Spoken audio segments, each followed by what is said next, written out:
Hey, welcome back to the Disney Plus Everyday Challenge. And today we have Goldie and Bear. This is a Disney Junior series.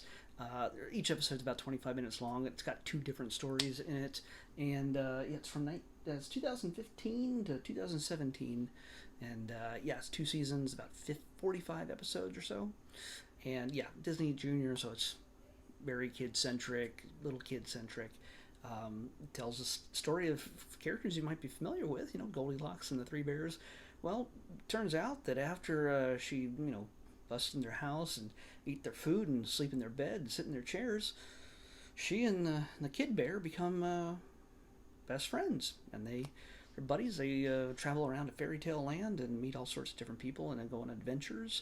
And you get to see mom and dad just being like regular mom and dad. Dad's working on stuff around the house, and they get visits from the fairy godmother for whatever reason. Jack and Jill own a lemonade stand that they visit in the first episode, the first story in the first episode. I only watched one episode. I think I got the gist of it, so because I don't need to have it. Well, let's go through 16 episodes just to get the story arc straight. Not necessary. See Goldie grow as a person. No, it's not going to happen. First episode, they meet Jack and Jill. They run a lemonade stand, and they are awful at it because they didn't realize it needed water in that lemonade. It's just, it's lemons in the title and aid, whatever that is. So, yeah, they made some awful lemonade, but they realized, hey, you need some water. Guess what? They need to go up a hill to fetch a pail of water. And they're really bad at that, too, because they keep falling down. They broke their crown, and Jill came tumbling after. It's literally the fairy tales come to life, but smashing into the characters from Goldilocks and the Three Bears. So, Goldie and Bear give them a little help, get them a pail of water, and they make some great lemonade. Well, these kids figure that they're the greatest in the world, and they start falling around, mimicking everything they do, doing everything they want to do, wanting to be them. I don't know what's the name of that film, but anyway, they're a little bit obsessed about them, and Goldie and Bear are a little freaked out by it. They're just like, okay, well, you know what? They're nice people. We can hang out with them, and they try to let them down easy, and they're like, you know what?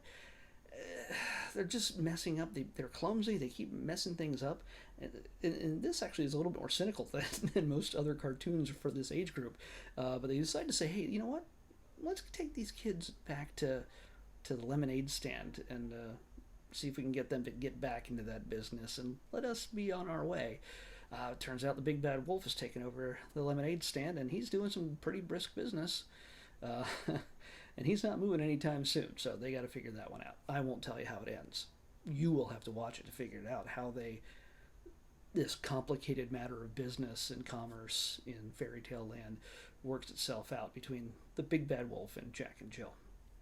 In the second story, we get almost an interspace. Well, Honey I Shrunk the Kids, really. Honey I Shrunk the Kids episode. The fairy godmother comes to town, to visit the bears.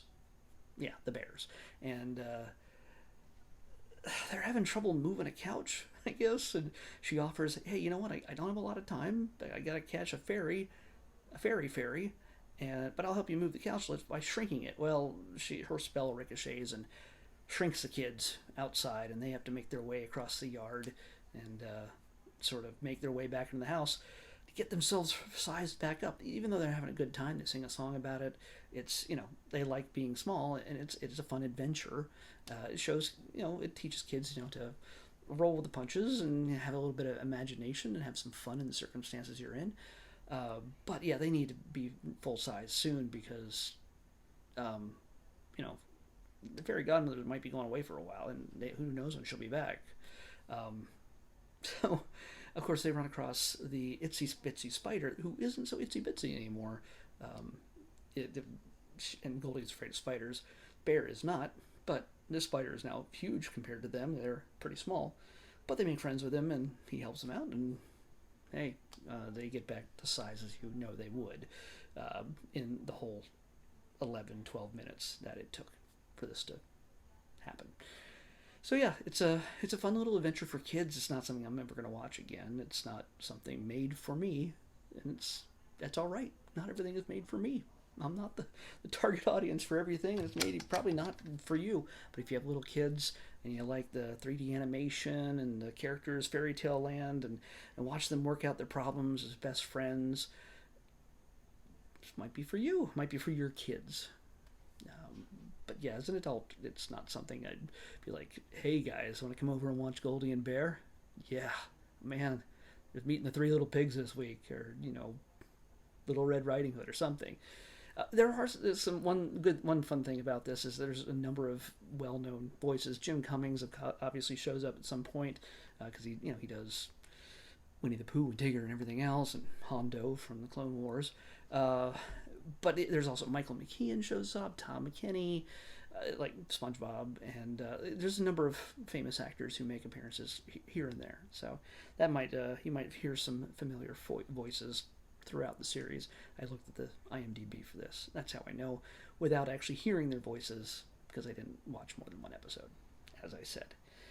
All right, well, hey, that was quick and easy. Let's pick tomorrow's episode.